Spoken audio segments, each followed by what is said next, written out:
আমি সাকিব আল হাসান। একটি সুখবর নিয়ে এসেছি আপনাদের জন্য।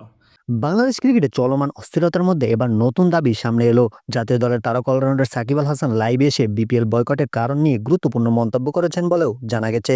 লাইভে সাকিব আল হাসান বলেন, মুস্তাফিজুর রহমানের জন্য বিপিএল বয়কট করা হয়েছে।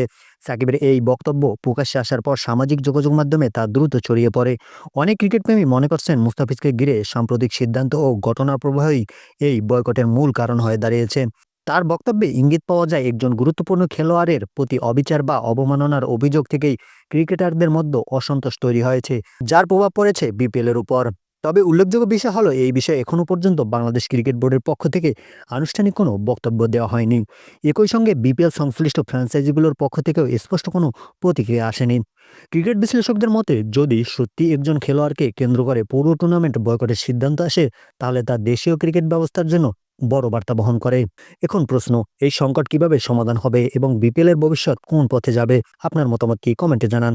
এমন আরও আপডেট ক্রিকেট নিউজ পেতে আমাদের চ্যানেলটি সাবস্ক্রাইব করুন।